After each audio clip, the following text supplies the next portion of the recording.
Hello friends. मुझे उम्मीद है कि आप लोग सब बढ़िया होंगे, अच्छे होंगे, स्वस्थ होंगे। पेंडेमिक का टाइम चल रहा है और इस वक्त सबको अपनी सेहत से लेकर किसी भी तरह की कोई लापरवाही नहीं करनी चाहिए। तो आज फिर से एक और बढ़िया सा एक एपिसोड लेकर आया हूँ। और इस बार आज हम बात करने जा रहे हैं, थोड़ी सी सीरियस बात है। और ये बात है एक फोटोग्राफर की, जिसने एक बहुत ही ज़बरदस्त फ़ोटोग्राफ खींचा था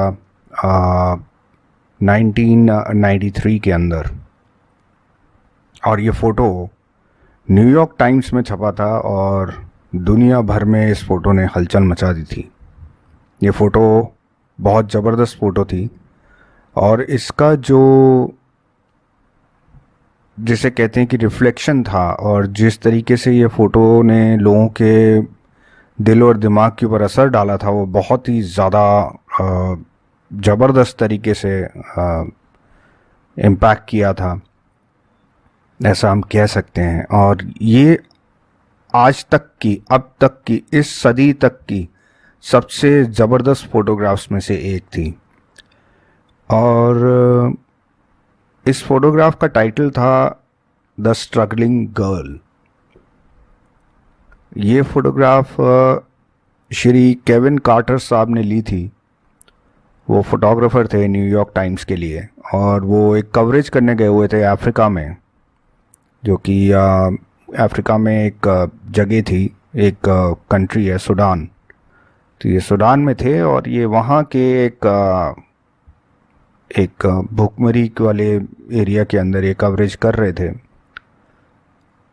ये फ़ोटो ने सबसे ज़बरदस्त पुलित्ज़र प्राइज़ जीता था और 94 के अंदर इस फोटोग्राफ के लिए उनको अवार्ड किया गया था।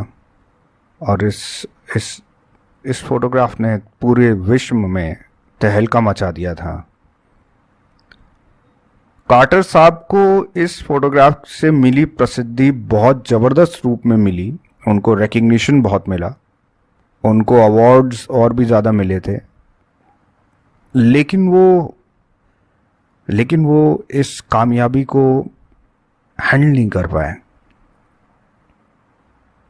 ये फोटोग्राफ इतना ज़बरदस्त है, इतना कंट्रास्टिंग है, इतनी इतनी ज़्यादा, मैं कहूँगा विभत्स है, कि अगर आप भी इस फोटोग्राफ को आज देखेंगे, देख रहे होंगे, अभी भी आप स्क्रीन पे देख रहे होंगे, तो आपका आपका दिल, आपकी आत्मा पूरी तरीके से झकझोर जाएगी कि ऐसा भी हो सकता है। इतनी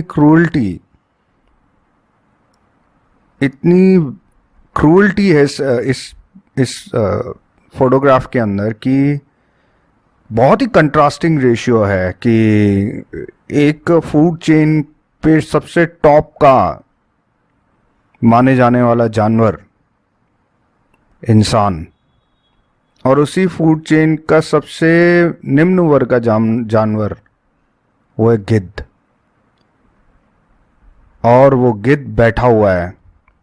तो ये मेरे ख्याल से अपने आप में बहुत ही प्रतीकात्मक फोटोग्राफ है, और इस फोटोग्राफ को इतना लाइटली लेने की ज़रूरत नहीं है। ये स्टडी का भी एक बहुत बड़ा हिस्सा है।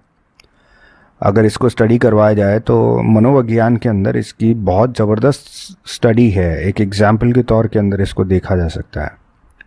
इस फोटोग्राफ को जब मैं आज भी देखता हूँ तो मेरे मन में सिर्फ एक ही ख्याल आता है, सिर्फ एक ही सवाल आता है कि चाहे कुछ भी होता, चाहे कोई भी उनको, कार्टर साहब को कोई भी डायरेक्शन मिला हुआ था या उनको कोई गाइडलाइन मिली हुई थी कि चूँकि वहाँ कोई ऐसी परिस्थिति थी, कोई ऐसी डिजीज़ थी कि अगर आप किसी को छुओगे तो आपको भी हो जाती। मेरा सिर्फ इतना समझना है और मेरे को सिर्फ इतना जानना है कि अगर ये परिस्थिति आपके सामने आती, अगर ऐसी कोई स्थिति आपके सामने आई, तब आप क्या करेंगे? आप क्या उस स्थिति को ऐसे ही छोड़ के आ जाते, या आप स्थिति बदलने की पूरी पूरी कोशिश करते? अगर आप कार्टर साहब की जगह पे होते तो आप क्या करते?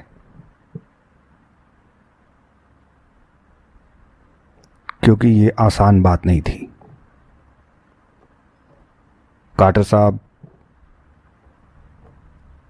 प्राइज तो ले गए, लेकिन वो इस कामयाबी से खुश नहीं हो पाए। उनका मन बहुत व्यथित हो गया था और वो इस गम को झेल नहीं पाए। वो डिप्रेशन में बहुत चले गए थे, डिप्रेशन में रहने लग गए थे। उनकी सारी बाकी की ज़िंदगी उथल पुथल हो गई थी, वो ऊपर नीचे हो गया सब कुछ।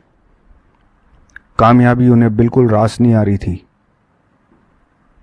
वो अपने अंतर मन को नहीं समझा पा रहे थे, अपने अंदर मचे द्वंद्व को नहीं समझा पा रहे थे कि मैं इसको समझाऊं तो समझाऊं कैसे, कहाँ ले जाऊं अपने आप को। जो मैं कर सकता था वो मैं नहीं कर सका। वो एक छोटी सी बच्ची, वो एक मासूम बच्ची, भुखमरी की शिकार वो बच्ची मेरे लेंस के सामने, मेरी आंख के सामने दम तोड़ चुकी थी। ये बात कार्टर साहब नहीं ले पाए और इस फोटोग्राफ के छपने के बाद से ही जैसे उनको ये प्राइज़ वगैरह, नॉमिनेशन वगैरह हुआ था, 4 महीने में वो ख़त्म हो गए थे। तो कामयाबी किस चीज़ की बुलंदी के लिए हम देखते हैं, कैसे इसको प्रतीकात्मक तरीके से देखा जा सकता है? क्या कामयाबी, ऐसी कामयाबी मिली हुई आपको, अगर ऐसी कोई कामयाबी मिलती अपनी ज़िंदगी में, क्या आप उसको हासिल कर लेकर क्या वाकई में खुश हो सकते हैं? तो खुशी का अभिप्राय कितना बड़ा है? तो खुशी की असली वजह कहाँ है? क्या वो वजह इस तरीके की खुशी हासिल करने में है, या वो वजह किसी को कोई खुशी देकर उसके मन को टहलाकर खुश कर मिलने से जो हासिल वो जो खुशी होती है वो है? तो हम असल में कामयाबी किसे मानते हैं? हमारे लिए कामयाबी का शब्द का मतलब क्या है, उसके मायने क्या हैं? ये हमें स्वयं अपने अंदर देखना चाहिए, ढूंढना चाहिए। क्योंकि ऐसी मिली हुई कामयाबी और ऐसे मिले हुए पुरस्कार आपको ज़्यादा दिन तक जिंदा नहीं रख सकते। आप मेरी इस बात को ज़रूर गौर करिएगा। इस फोटो को बार बार देखिएगा और समझने की कोशिश करिएगा कि निदान किस चीज़ के अंदर है, किस बात से मोक्ष की प्राप्ति अच्छे से हो सकती है। ये थोड़ी फिलॉसफिकल हो रही है बात, क्योंकि डेफिनेटली ये फोटोग्राफ अपने आप में बहुत ज़्यादा फिलॉसफिकल है, इसीलिए ये बातचीत है। तो आज का मुद्दा सिर्फ यही था। मुझे उम्मीद है आप ज़रूर इसके ऊपर मंथन करेंगे, सोचेंगे, सोचिएगा। नमस्कार।